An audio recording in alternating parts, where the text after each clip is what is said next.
오늘 룻기서 3장 8절에 13절 말씀입니다. 오늘 말씀 가운데 보면 룻이 그런 고백을 하고 있는데 옷자락으로 덮으소서, 이런 제목으로 말씀을 드리고자 합니다.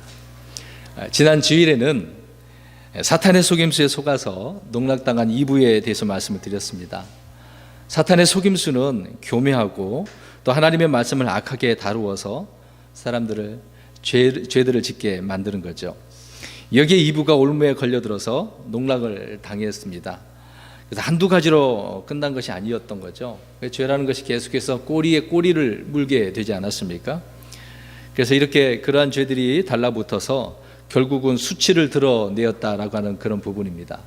그래서 우리는 이런 부분 속에서 농락당하지 않기 위해 속지 말아야 되겠죠.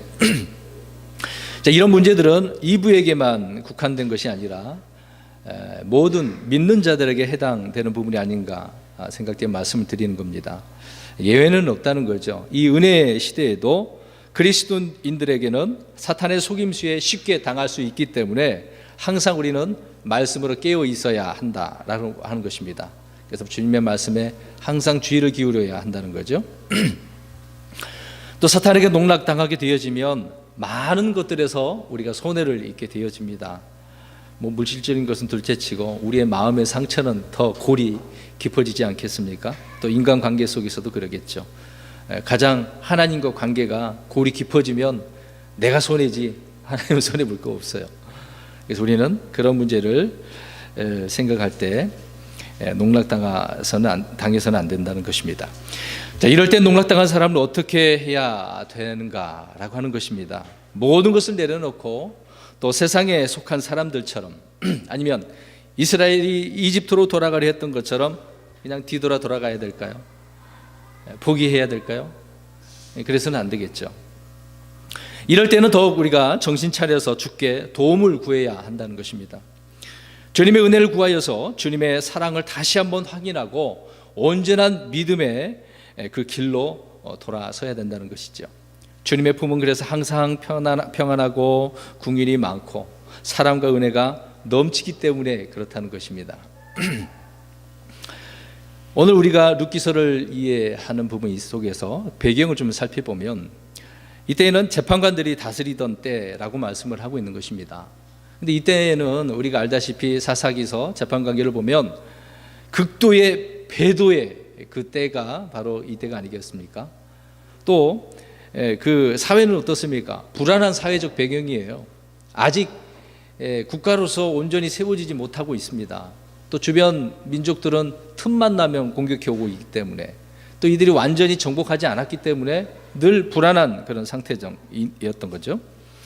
이것뿐만 아니라 오늘 읽지는 않은 부분이겠지만 룻기서 1장 1절에 가서 보면 거기서 말하는 대로 재판관들이 다스리던 그때에 또 기근이 있었다라고 이야기합니다. 누구 때인지는 모르겠습니다만은 아무튼 그때에 기근이 있었다라고 이야기합니다.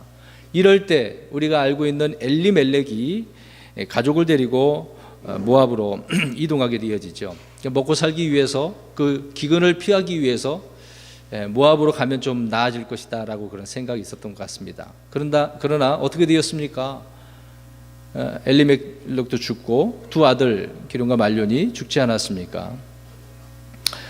두 아들에게 아내들이 있었는데 오르바와 룻이었던 거죠. 그래서 이 시어머니와 두 며느리가 유다 땅으로 이제 돌아오게 됩니다. 근데 도중에 오르바는 자기 고향인 모압으로 돌아가게 되어지죠. 그러나 룻은 끝까지 그 시어머니를 섬기고자 하기 위해서 같이 나섭니다. 돌아가라고 만류를 해도 시어머니를 섬기고 또 어머님의 하나님이 내 하나님이라는 이런 고백 속에서 하나님을 섬기고자 비록 돌아가서 좋은 환경은 아니지만 같이 함께하는 것을 우리가 보게 되어지죠. 아무튼 이 나오미와 룻 두 사람은 베들레헴 유다로 돌아왔지만 여전히 삶의 어려움이 있었습니다. 환경은 좋지 않은 거죠. 아직 기근에 대한 부분이 다 해결됐다 그런 내용은 없습니다. 어려움을 당해서 돌아가는 그런 내용일 뿐이죠. 나오미는 자기 이름을 그래서 결국 사람들에게 말하라 그렇게 부릅니다. 말하라고 하는 그런 의미를 잘 알겠습니다만은 자기 인생의 그 쓰라림을 맛본 뒤에 나오미는 기쁨인데 그래서 말하라 그렇게 부르라고 이야기하죠. 쓴 고통, 고통의 그 부분을 생각을 해서 이름을 바꾸게 되었던 거죠. 그렇지만 이들에게는 희망이 있었다는 것입니다. 그것으로 끝난 것이 아니었다는 거죠. 먹고 살기 위해서 이주를 하였다가 어려움을 당하고 남편도 자녀도 죽었지만 그래도 돌아가면 희망이 있겠지, 가면 뭔가 문제를 해결할 수 있겠지, 이런 부분이 되지 않겠습니까? 쓰러진 가물을 일으킬 수 있는 방법은 상황을 보니까 우리가 내용을 다 알다시피 보아스만이 자기의 이 쓰러진 가물을 일으킬 수 있다라고 하는 생각이 들었던 거죠. 돌아가는 사정을 보니까 이야기를 룻을 통해서 나오미가 들어보니까 야, 저 사람 우리의 가까운 뭐다? 친척이다. 친족이기 때문에 우리의 쓰러진 이 가물을 일으킬 수가 있겠다. 그래서 나오미는 룻에게 방법을 알려주죠. 그 방법이 무엇이겠습니까? 보아스가 먹고 마시고 그 다음에 잠자리에 누울 때에 몰래 가서 옆에 누라, 이제 그런 명령을 하죠. 그래서 한밤중에 룻이 보아스의 발치에 누웠습니다. 사실 보아스는 몰랐잖아요. 한 여인이 옆에 누웠으니까 놀랄 수밖에 없고 두려울 수밖에 없었던 거죠. 내가 누구냐 그렇게 물어보니까 이제 룻이 고백을 하고 설명을 합니다. 룻입니다. 접니다. 아시지 않습니까? 몇 번의 경험이 있으니까. 그러면서 하는 말이 뭐라고 이야기합니까? 당신의 옷자락으로 당신의 여종을 덮으소서. 그러면 우리가 이제 오늘 이 말씀을 주제로 설명을 드리려고 하는데, 왜 룻은 아직 혼인관계도 아니잖아요. 남편도 아닌데 왜 그 옆에 누워서 당신의 옷자락으로 덮으라고 이야기하는 걸까? 무슨 의미가 담겨져 있는 부분이 있지 않겠습니까? 이 장면을 생각하면 사람들은 순간적으로 불경한 생각을 할 거예요. 이거 둘이 동침하는 거 아니야? 이런 식으로 생각할 거란 말이죠. 그러나 전혀 그런 내용이 아닙니다. 읽어보면 그렇지 않았던 거죠. 두 사람은 전혀 함께 눕지 않았습니다. 룻은 보아스의 마음을 얻고자 한 부분이었던 거고, 또 보아스는 룻에 대해서 잘 알고 있었기 때문에 그냥 누우라고 이야기하고 있는 거죠. 14절에 보면 룻이 아침까지 보아스의 발치에 누웠다라고 이야기합니다. 옆에도 아니고요. 발치라고 이야기하고 있습니다. 이런 배경을 지금 가지고 있어요. 잠깐 우리가 룻기서 전체를 생각해 보면, 아까도 말씀드리는 거겠지만 이때는 배도의 시대예요. 상황이, 환경도 어려울 뿐 아니라 하나님과의 그 관계도 완전히 무너진 그런 상태란 말이죠. 그러나 그런 시대임에도 불구하고 보아스같이 정말 신실하게 하나님을 섬기고 경건한 삶을 살아가는 사람이 있었다는 것입니다. 많은 사람들이 타락하고 또 하나님을 섬기고 우상을 섬기고 내가 원하는 대로 살고 있는 그런 상황이지만은, 그런 가운데서도 보아스는 경건하게 이렇게 살고 있었다는 거죠. 이스라엘 하나님을 섬기게 된 이 이방 여인 룻은 당시 이스라엘에서 찾아보기도 어려운 그 모함 여인인데도 불구하고 막 충절을 지키는 그런 여인이 아닙니까? 또 믿음을 소유한 그런 여인이었어요. 그러니까 보아스도 이런 경건한 사람이었고, 룻은 비록 이방 여인이지만 하나님을 섬기고자 하고 있고, 또 시어머니 섬기는 여러 또 충절도 있고 온전한 좋은 믿음을 소유하고 있었던 여인이라는 것을 알 수가 있습니다. 첫 남편을 잃은 뒤에 보아스와 이제 전 내용을 보면 결혼을 해서 결국은 다윗 왕의 조상이 되어지는 그런 부분이 되지 않겠습니까? 또 하나는 구원은 유대인에게서 나오지만은 구원이 반드시 유대인에게만 있는 건 아니잖아요. 그들에게서 나와서 또 이방 여인도 이렇게 구원받게 되어지는, 하나님을 섬기게 되어지는 그런 은혜 또한 여기서 발견할 수 있지 않겠습니까? 또한 이런 것을 우리가 살펴볼 때 이런 상황인, 배도인 그런 상황인데도 불구하고 하나님께서는 이스라엘 백성들을 지키시고 보호하시고 사랑하고 있다라는 것을 또 알 수 있다는 것입니다.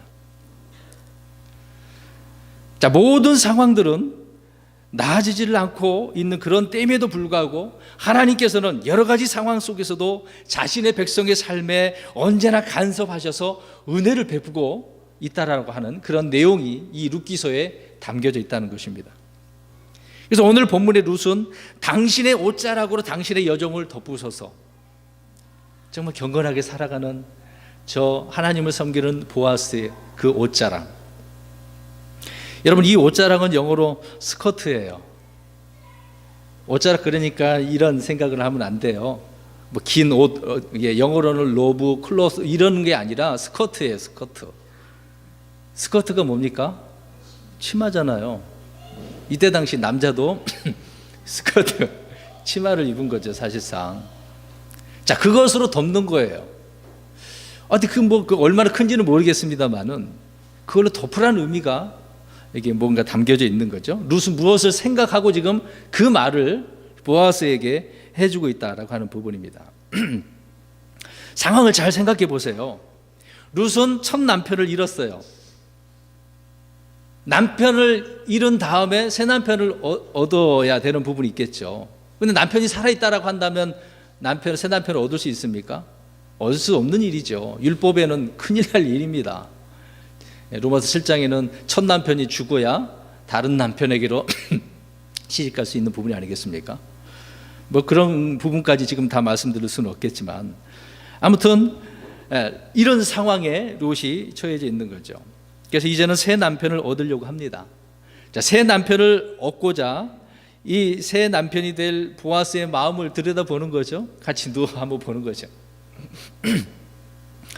여기서 룻이 말하는 보아스의 옷자락은 어떤 의미의 옷자락일까요? 단순히 서로 몸을 맞대는, 알몸을 확인하는 그런 의미의 옷자락은 아니라는 사실입니다.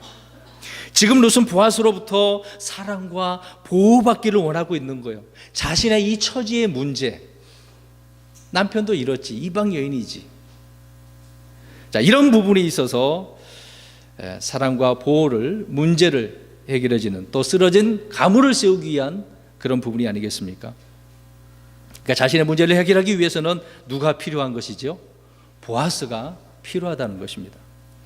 그런데 사실 보아스가 뒷구절을 우리가 살펴보면 한 말이 있어요. 보아스는 이 룻의 아내가 지금 될 수 없는 상황이란 말입니다. 왜? 자기보다 더 가까운 누가 있다, 친족이 있기 때문이다 라고 말씀을 하고 있는 것입니다. 그래서 이 문제를 먼저 해결해야 되는 거죠. 이 문제가 해결돼야 내가 너를 책임질 수가 있다, 이제 그런 부분이 되겠습니다. 그래서 룻기 4장 6절에 가서 보면은 보아스보다 가까운 사람에게 보아스가 이런 내용을 가지고 지금 이야기하고 있습니다. 당신이 제일 가까우니까 이 문제를 어떻게 하겠습니까? 물러야 되지 않겠습니까? 그러니까 그 사람이 답변을 하는 거죠.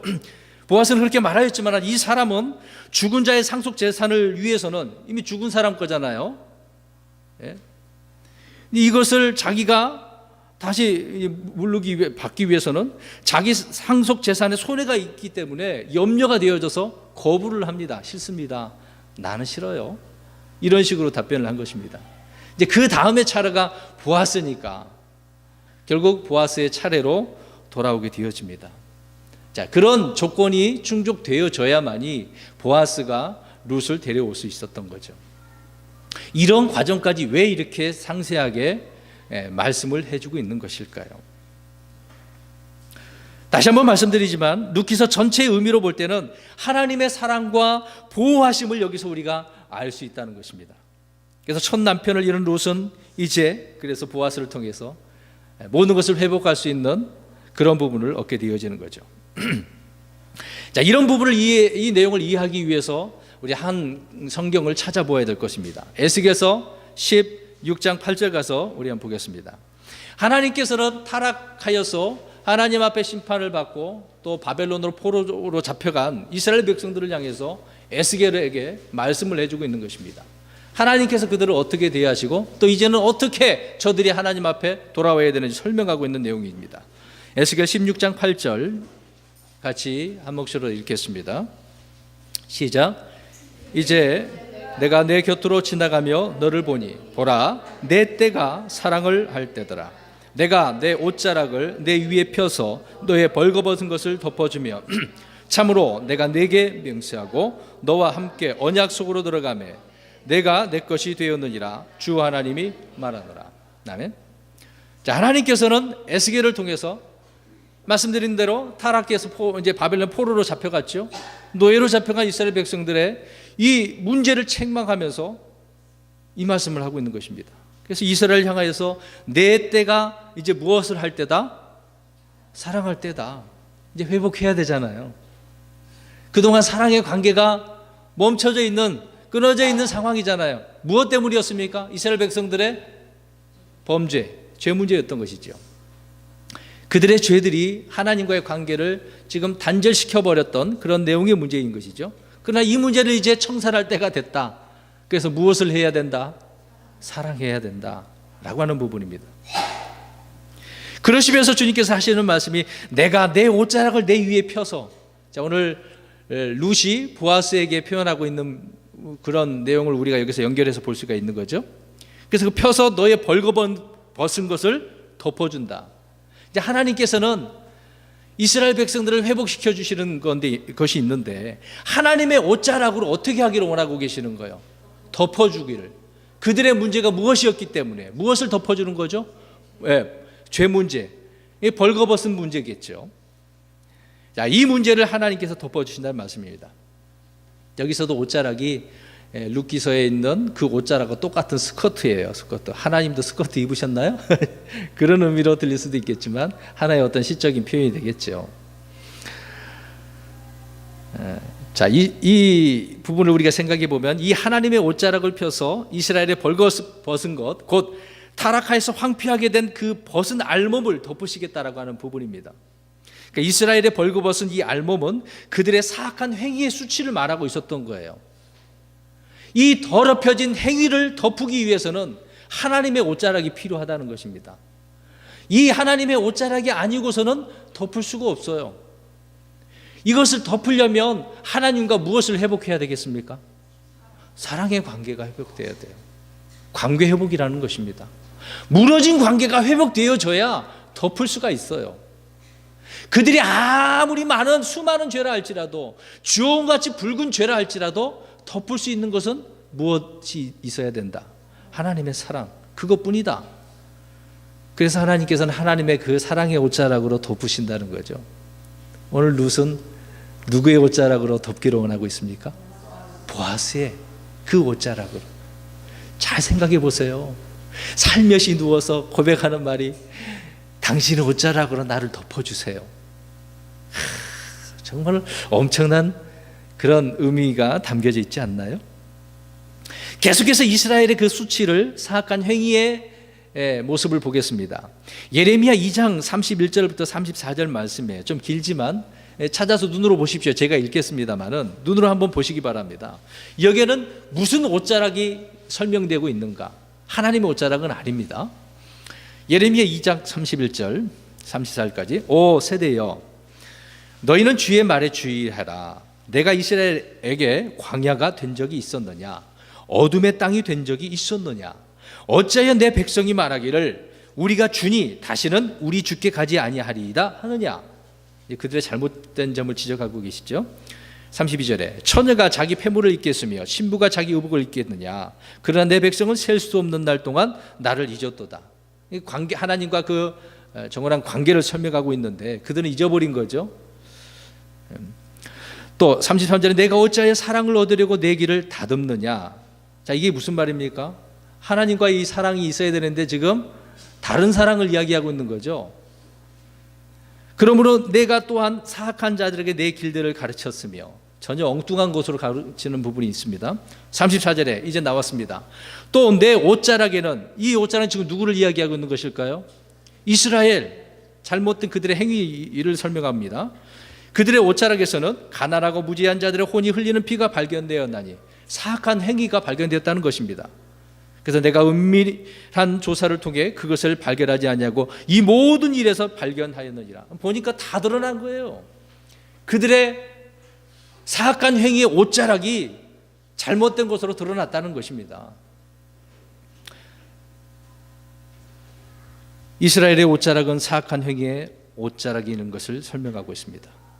자, 이런 행위로 인해 벌거벗게 되어서 수치가 드러난 거죠. 그러니까 바벨론으로 포로로 잡혀간 것 아니겠습니까? 이 땅은 황폐하게 되어지고 그들의 수치는 드러나서 많은 주변 사람들에게 존경받던 자들이, 주변의 민족들이 얼마나 이스라엘을 높였습니까? 야, 하나님 정말 위대하다. 저들을 건드렸다가는 항상 우리가 실패하는구나. 근데 이제 상황이 뒤집어졌지 않습니까? 존경한 관계가 되지 않았던 거죠. 비판의 대상이 된 것입니다. 그러니까 그들이 볼 때 얼마나 조롱했겠어요.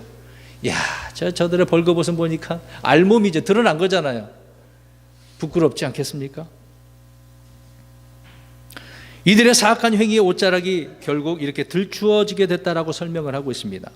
예레미야 13장 22절에도 내 마음속으로 이르기를 어찌하여 이런 일들이 내게 닥치느냐 할지라도 내 불법이 크므로 내 옷자락이 둘추어지고 내 뒤꿈치가 드러났느니라. 자, 이스라엘 백성들의 이 옷자락이 속 시원하게 드러난 거죠. 여러분 생각해 보세요. 이 스커트 치마를 입고 갑자기 올려졌다고 생각해 보세요. 아래가 다 보이는 건 아닙니까? 보여서는 안 되잖아요. 이스라엘의 불법이 크기 때문에 하나님께서는 그들의 옷자락을 둘추어지게 하여서 수치를 드러내셨다는 거겠죠. 계속해서 수치를 드러낸 이스라엘 백성들을 보면서 예레미야는 슬픔에 잠겨서 또한 예레미야 애가에서 이렇게 심하게 슬퍼하면서 고백을 합니다. 예레미야 1장 8절 9절 예루살렘이 심하게 죄를 지었으므로 옮겨졌도다. 지어졌으니까 옮겨진 거죠. 그녀를 존귀히 여기던 모든 자들이 그녀의 벌거벗음을 보았으므로 그녀를 멸시하는도다. 참으로 그녀가 탄식하며 뒤로 물러가는도다. 그녀의 더러움이 그녀의 옷자락 속에 있건만은 그녀가 자기의 마지막 끝을 기억하지 아니하는도다. 그녀의 더러움이 어디에 있다고요? 옷자락에. 그들의 행위가 이렇게 더럽혀졌다는 것입니다. 여러분, 이런 옷자락으로 덮으면 어떤 의미가 있을까요? 더러워지는 거예요.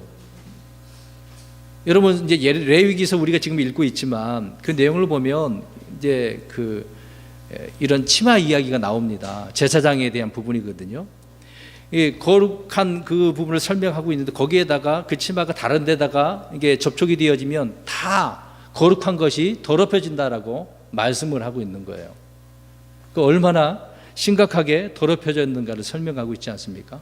그러니까 이스라엘 백성들의 그 행위가 거룩해지는 그런 상태에 있어야 되는데 더럽혀졌다라고 말씀을 하고 있는 거죠. 그러니까 율법적으로 완전히 벗어난 그런 내용까지 설명을 해주고 있는 것입니다. 그래서 예레미야는 슬픔 가운데 노래하면서 이스라엘의 이 옷자락이 이렇게 더럽혀졌다라고 설명하고 있는 거죠. 그러니까 하나님과의 관계뿐만 아니라 모든 삶의 방식, 그들의 생활들이 더러워졌다라고 표현하고 있는 거죠. 나훔소에서도 같은 내용의 말씀입니다. 나훔소 3장 5절입니다. 만군의 주가 말하노라. 보라, 내가 너를 대적하노라. 내가 내 옷자락을 내 얼굴 위로 들추어 올려 그 민족들에게 내 벌거벗은 것을 보이며라고 설명하고 있습니다. 하나님께서 그들의 문제점을 들추신 거죠. 이러한 이스라엘의 더럽고 사악한 옷자락을 하나님께서는 이렇게 수치를 보이신 거죠. 그러나 이런 일을 계속해서 하나님께서는, 여러분 세디스트라고 아시나요? 세디스트? 남에게 막 학대를 해. 그러면서 무엇을 느끼죠? 희열을, 막 기쁨을 느끼죠. 그럼 하나님이 그런 하나님입니까? 고통을 주고 있잖아요. 잘못했으니까 막 고통 가운데 더 넣었단 말입니다. 용광로에다가 표현하자면. 그럼 하나님은 세디스트냐고요? 그런 하나님은 아니시죠? 보고만 있으면서 막 기뻐하는 그런 하나님이 아닙니다. 그러면 하나님께서는 이들에게 해결 방안을 주셨어요. 해결 방안을. 물론 책망을 해야 되는 부분도 있겠지만 다시 회복할 수 있는 그런 부분이 있지 않겠습니까? 다시 그래서 에스겔서 16장 8절로 가서 보시기 바랍니다. 아까도 말씀드린 부분입니다. 자, 하나님께서 이스라엘의 수치를 덮으신다고 하실 때에 그냥 덮은다고 안 했습니다. 하나님의 옷자락 그냥 막 덮어주는 건 아니에요. 8절 앞부분의 말씀을 하고 있는 것처럼 내 때가 무엇을 할 때다?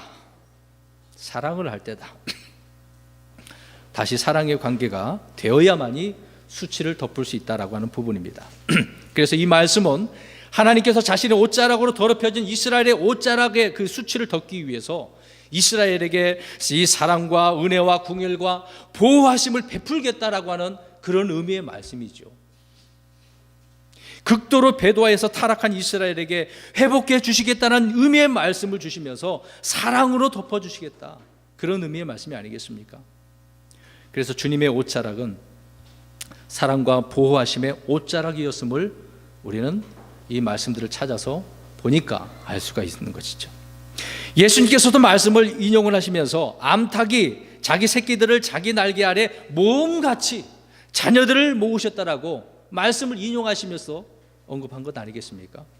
여러분, 암탉이 자기 새끼들을 이렇게 모아요. 무엇하기 위해서 이렇게 날개로 모으는 것입니까? 그렇죠, 보호하기 위한 거죠. 흩어지지 않기 위해서, 모으기 위해서. 이렇게 하나님께서는 옷자락으로 또는 어떤 날개로, 이런 표현입니다, 그 사랑과 보호하심을 통해서 이스라엘을 지키시고 인도하시는 것을 알 수 있는 것이죠. 룻은 남편을 잃은 그 수치, 모함 여인이라고 하는 이 이방인의 수치, 이런 수치가 있었던 거 아니겠습니까? 이런 수치를 덮어줄 수 있는 그 옷자락은 누구의 옷자락? 보아스의 옷자락이면서 우리 주님의 옷자락이라는 것입니다. 여러분, 보아스는 우리가 알다시피 신랑이신 예수님을 예표하고 있습니다. 룻은 그리스도의 신부인 교회를 예표하고 있는 것이죠. 신부는 신랑의 옷자락으로 덮여줘야 되지 않겠습니까? 신랑이, 신부가 어떤 수치가 있으면 자기, 이제 여기서는 이제 옷자락이지만 어떤 옷으로 가려줘야 되는 것 아니겠습니까? 그게 사랑의 관계인 것이지. 내 아내가 아니면 덮어줄 필요가 없는 거죠. 내가 사랑하는 아내면 그 남편의 옷자락으로 덮을 수가 있는 거죠. 주님의 몸된 교회, 곧 믿는 신자는 주님을 믿기 전에는 수치 가운데 있는 자들이 아니겠습니까? 저와 여러분이 예수님 믿기 전에는 수치가, 엄청난 수치가 있는 그런 자들입니다. 우리의 죄들은 어때요? 내세울 수 있는 것들이 있습니까? 자랑할 것도 있습니까? 우리의 행위를 보세요. 이스라엘 백성들의 행위들처럼 우리의 옷자락은, 우리의 행실은 정말 더럽고 추악합니다. 이런 우리들의 옷자락인데 불구하고 내 옷자락으로는 의롭게 될 수도 없잖아요. 내 행위로는 의롭게 될 수가 없는 것입니다. 이것을 덮어줄 수 있는 옷자락은 누구의 옷자락? 우리 주님의 옷자락이라는 것이죠. 이런 수치스러운 자들이 주님의 옷자락으로 더러운 모든 것들이 덮어지게 되고 또 몸된 교회가 되고 그렇게 되어지는 거죠. 몸된 교회가 되고 난 이후부터는 더 이상 우리가 수치가 없다라고 하는 것입니다. 우리는 항상 주님의 사랑과 긍휼과 은혜 가운데 있게 되어진 것이죠. 그럼 묻겠습니다. 그러면 여러분, 매일매일 삶 속에서 주님의 이 사랑과 은혜 속에서 주님의 이 옷자락으로 덮여지며 살고 있는 삶을 살고 있습니까? 아니면 그것을 못한다 할지라도 오늘 룻처럼 주님, 보아스에게 이런 보아스의 옷자락으로 덮어지기를 바랬던 것처럼 나에게도 하나님의 옷자락으로 좀 덮어주십시오. 주님의 사랑의 옷자락, 주님의 은혜의 옷자락, 주님의 그 나를 깊이 하는 그 마음의 옷자락으로 나를 덮어주십시오. 이렇게 덮어달라고 하면서 고백하며 주님과 교제하며 살고 있습니까? 우리는 주님의 신부잖아요. 신부가 신랑을 늘 바라보면서 이런 관계 속에서 살아야 되는데 오늘 이스라엘 백성들처럼 극도한 그 배도로 살면 되겠습니까? 성경 이런 부분에 대해서 주님의 사랑으로 모든 허물을 다 덮는다고 말씀을 하고 있는 것입니다. 먼저 신명기 33장 12절 가서 보면 베냐민에 관하니 그가 이르되 주께 사랑을 받는 자는 그분 옆에 이어져 안전히 거하리로다. 주께서 그를 온종일 덮으시리니. 이렇게 모세가 이스라엘 자손들을 불러놓고 지파별로 축복을 하고 내용입니다. 특별히 이 베냐민의 항에서는 이렇게 설명을, 축복을 하고 있네요. 주께 사랑을 받는 자는, 이제 저와 여러분이 받는다고 생각을 해보세요. 이런 사람들은 그분 옆에, 하나님 앞에 안전히 거하게 되어지겠죠. 그러면 그분께서 우리에게 무엇을 덮어준다는 이야기입니까? 온종일 옷자락으로 덮어주시는 거죠. 베냐민을 이렇게 축복하면서 설명하고 있는 것입니다. 그래서 주님의 사랑 때문에 우리가 덮여진다는 것을 알 수가 있습니다. 잠언서 10장 12절 말씀에 미움은 다툼들을 일으키되 사랑은 모든 죄를 덮느니라. 여러분 많이 들어보지 않았습니까? 베드로서 4장 8절에 무엇보다 너희끼리 뜨거운 사랑을 품으라. 사랑은 허다한 죄를 어떻게 한다? 덮은다. 덮으리라 이렇게 말씀하고 있습니다. 그러니까 무엇을 하라는 이야기예요? 사랑하라는 이야기잖아요. 하나님과의 관계도 그럴 뿐더러 이웃에 대한 그런 사랑 관계 속에서 우리도 덮는 이런 사랑의 관계가 되어야 된다고 말씀하고 있는 거 아니겠습니까? 사랑이 없으면 덮을 수가 없는 거죠. 하나님의 사랑이 아니면 우리도 하나님의 옷자락으로 덮을 수가 없다라고 하는 부분이 아니겠습니까? 자본의 대부분을 기록한 솔로몬은요, 모든 죄를 덮는 것은 사랑이라고 이렇게 말씀을 하고 있는 것입니다. 솔로몬도 이 사랑을 아가서를 통해서 노래하고 있지 않습니까? 노래 중에 솔로몬의 노래 아가서죠. 솔로몬이 술람미하고, 술람미는 얼굴 피부색이 어때요? 검은색이잖아요. 껌둥이에요. 그 당시에는 물론 이 검둥이 이제 사람들이 함족들이 많이 있었기 때문에 뭐 이스라엘은 항상 편안한 관계가 되겠지만 한국 사람이 그렇게 생각을 해보세요. 검은 흑인이 옆에 있다 한다면 뭔가 피부색이 다르니까 약간 뭔가 마음에 좀 부담되는 부분이 있을 수도 있을 것입니다. 근데 그런 관계 속에서 솔로몬이 이 술람미와 얼마나 그 사랑의 노래를 주고받고 합니까? 그런 내용을 우리가 알 수가 있는 거죠. 그래서 베드로 사도가 아까 읽은 것처럼 성도들을 향하여 서로 뜨거운 사랑을 품으라.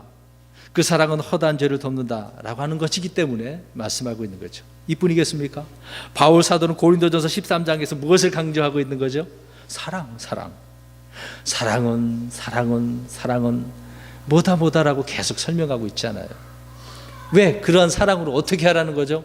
덮으라. 그러니까 주님의 사랑이 얼마나 우리를 이렇게 덮었는지를 설명을 해주고 있는 것 아니겠습니까? 이 사랑을 날마다 우리가 경험하며 살아가야 되는 건 아니겠어요?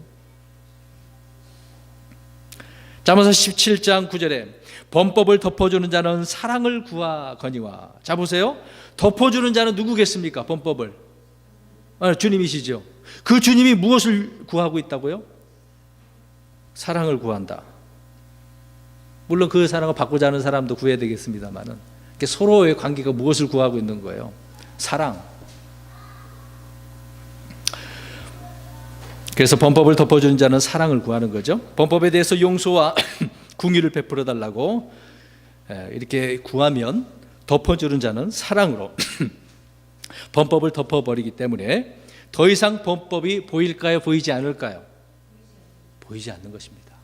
하나님께서 하나님의 그 사랑의 옷자락으로 덮어주면 우리의 범법이 안 보이는 거예요. 그런데 저와 여러분의 이 옷자락으로 덮으면 훤하게 다 보이는 거예요. 아무리 가려도 다 보여요. 아담과 이브가 이 에덴 동산에서 죄를 지었고 난 다음에 무엇을 해 입어요? 무화과 잎으로 옷을 해 입어요. 그들 나름대로 막 보이는 것을 이제 감추잖아요. 시간이 흐르면 흐를수록 어떻게 됩니까? 말라 비틀어져서 다 보이잖아요. 수치가 다 드러나는 거예요. 그러니까 죄의 행위들은 그렇게 드러날 수밖에 없다라고 하는 부분을 말씀해 주고 있지 않습니까? 그 수치를 가리기 위해서 주님께서는 무엇을 해 주십니까? 가죽옷. 그러니까 짐승의 피를 흘려야만이 그 문제를 해결해 줄 수 있는 거죠. 그래서 사랑하는 성도 여러분, 사랑으로 덮여줘야 됩니다. 하나님을 사랑해야 되는 거예요. 처음 사랑을 기억해야 되지 않겠습니까? 계시록의 에베소에 있는 교회는 무엇을 잃어버린 거예요? 처음 사랑. 주님과의 그 사랑을, 도대체 그 사랑을 어디다 두었을까요? 여러분 그 사랑을 잊을 수 있습니까? 잊을 수 없잖아요. 오늘 루시 보아스에게 당신의 옷자락으로 덮어달라고 한 것처럼 저와 여러분이 주님의 이 옷자락으로 덮여졌으며 또 덮어지기를 바라는 것입니다. 단 무슨 관계가 회복되어야 된다는 거죠? 사랑의 관계. 제발 이 사랑 좀 기억하고 사시라고요. 주님께서는 저와 여러분을 끊임없이 사랑하고 계십니다. 주님의 이 사랑은 변함도 없습니다. 단지 사람이 주님을 향한 사랑, 이웃에 대한 사랑이 결핍된 것이 문제죠. 베드로전서 1장 3절부터 5절 말씀 보겠습니다. 3절 보니까 하나님 곧 우리 주 예수 그리스도의 아버지를 찬송하리로다. 그분께서 자신의 풍성하신 궁길에 따라 죽은 자들로부터 예수 그리스도를 부활하시게 하심으로 우리를 다시 낳으사 산 소망에 이르게 하셨으며, 하나님께 큰 은혜를 베푸셨네요. 주님의 부활로 산 소망을 가지게 하셨네요. 4절에 썩지 않고 더럽지 않으며 사라지지 아니하고 너희를 위해 하늘에 마련된 상속유업을 받게 하셨나니, 야, 없어지지 아니하는 상속까지 주셨네요. 5절 너희는 마지막 때에, 이제 휴거를 설명합니다. 드러내려고 예비된 구원, 이거는 몸에 대한 부분이겠죠. 예비된 구원에 이르도록 믿음을 통해 하나님의 권능으로 보호받고 있느니라. 자, 무엇으로 보호받고 있어요? 이 약속이 하나님께서 다 지키고 계시는 거잖아요. 하나님의 권능으로. 더 이상 이것을 빼앗을 수 있다 없다? 없다라는 것입니다. 주님께서 다 가려버리고 해결해 주셨기 때문에. 베드로 사도는 주님의 풍성하신 그 궁일에 따라 예수님의 부활로 신자들을 이렇게 다시 나게 하고 또 썩지 않게 하시고 더럽지 않게 하시고 계속해서 있는 그 상속을 설명하고 있는 거죠.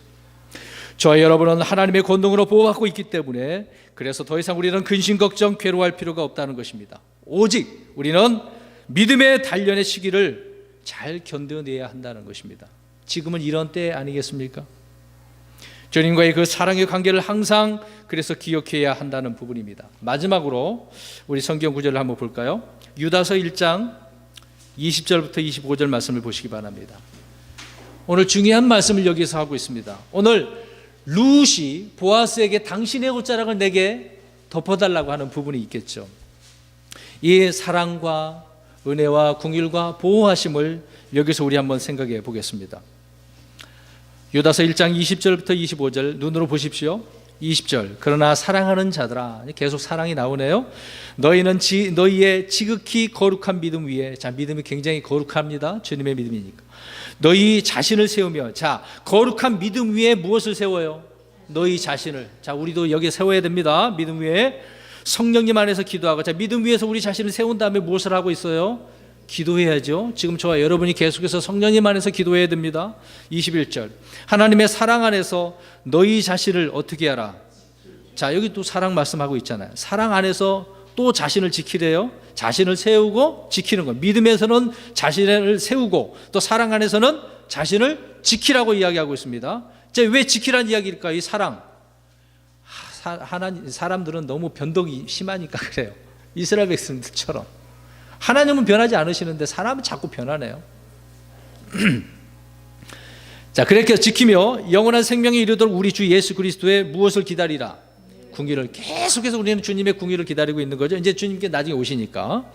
22절 차이를 두어 어떤 사람들은 불쌍히 여기며 또 어떤 사람들은 불에 끄집어내어 두려움을 가지고 구원하되 육체로 더러워진 옷조차도 미워하라. 자, 무엇을 미워하라고 이야기합니까? 자, 그럼 지금까지 말씀드린 거 생각나죠? 누구의 옷자락이에요, 이것은? 사람의 자기 옷이죠.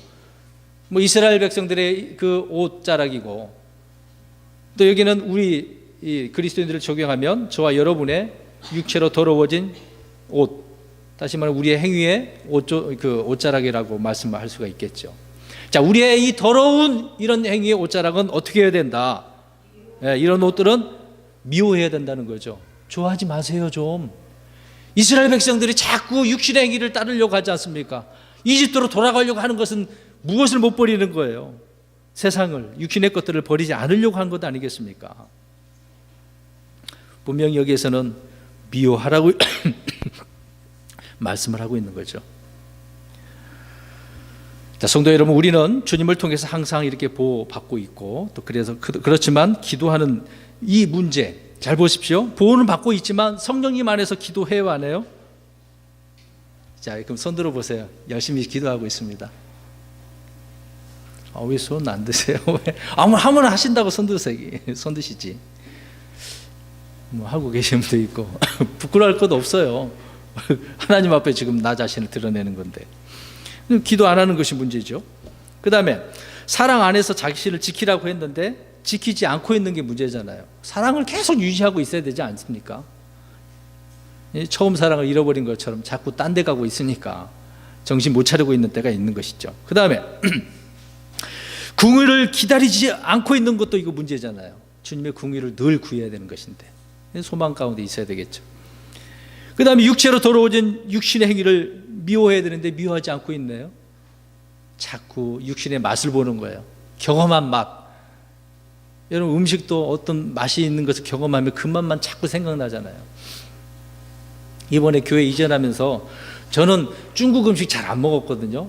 특히 이제 옛날에 좀 먹다가 안 먹고 이제 뭐 짜장면 별로 맛이 없더라고요. 근데 이사하면서 이제 어쩔 수 없이 이제 공사하고 이제 밥을 먹어야 되는데 막 계속해서 일을 해야 된다는 생각하면 빨리 먹으려고 옆집에 가서 짜장면 먹었더니 맛있더라고요. 제가 보는 입맛의 입장. 그래서 한동안 계속 그것만 먹었어요. 그것도 곱빼기로. 네. 맛있으니까. 근데 이제 평택 쪽에 이제 그 집이 거기서 이제 짜장면 시켜봤는데 거기 맛이 별로 없어. 근데 자꾸 여기만 생각나더라고. 근데 지금은 안 가지만 한동안 이 맛이 생각나더라고요. 네. 그렇잖아요, 여러분. 우리 육신에 한번 이런 어떤 행위의 맛을 보면은 거기서 빠져나오지 못합니다. 마귀가 확 잡아버리고 있으니까 정신 차려야 되겠죠. 자, 육체로 더러워진 오초찬 미워라고 하고 있는데 하지 않고 있는 것이 문제가 되겠죠. 여러분 계시록 3장에 가서 보시면 죽은 교회인 4대에 있는 교회가 나옵니다. 이 교회의 문제, 이 4대 교회는 4대에 있는 교회의 문제는 자기들은 말합니다. 우리는 살아있어. 살아있다는 이름이 있다라고 이야기합니다. 그러나 주님께서 보실 때 어떻게 하고 있는 상태예요? 죽었어. 살아있기는 죽었어. 뭐가 죽어있다는 얘기예요? 아니, 앞뒤를 보세요. 그 흰 옷 얘기가 나오는데 무엇을 이야기하고 있는 거예요?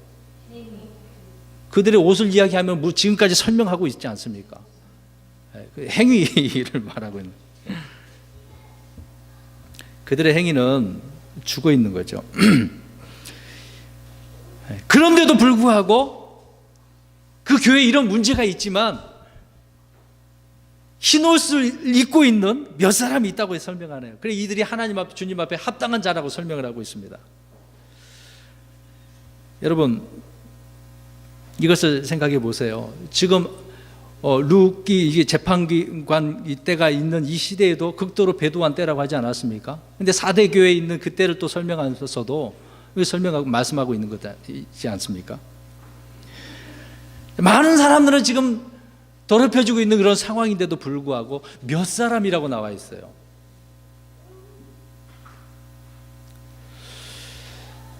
자, 몇 이름이 거기에 있네요. 이름을 언급하고 있지는 않습니다. 누군지는 몰라요. 이들이 흰 옷을 입고 주님과 함께 걷고 있으며 또 합당한 자라고 설명을 합니다. 성도 여러분, 4대의 행위가 죽어 있는 자들이 있음에도 불구하고 이렇게 있다는 것을 볼 때에 우리는 그리스도인으로서 우리의 행위가 어떠한 행위에 옷자락이어야 되는 것을 분명히 여기서 알 수가 있는 거죠. 문제는 이런 자들이랄지라도 주님께서 그들을 이렇게 흰옷을 입혀줘야 되는 거죠. 주님의 의로, 주님의 사랑으로, 주님의 궁율로 덮어주어야 살 수 있다는 것을 알 수가 있습니다. 지금 이때에도 마지막 때이며 타락하고 혼탁한 이런 때 아니겠습니까? 저와 여러분에게도 이런 하나님의 사랑의 이로운 옷자락으로, 사랑의 옷자락으로, 궁일의 옷자락으로, 은혜의 옷자락으로, 주님의 마음의 옷자락으로 덮어주셔서 지금의 이때를 믿음으로 지켜나가는 저와 여러분 되기를 바랍니다. 결론적으로 설명드리면 육체로 더럽혀지지 않고 선한 행위로 합당한 자로 주님 앞에 드러나는 저와 여러분이 되어야 되는 것입니다. 그래서 롯처럼 보아스의 옷자락으로 덮기를 원하는 사람, 주님의 옷자락으로 이것을 덮어지는 그런 사람, 이런 간절한 기대와 소망이 넘쳐서 또 주님께서 덮어주신 그 은혜가 날마다 있기를 바라며 주님의 이름으로 축원합니다.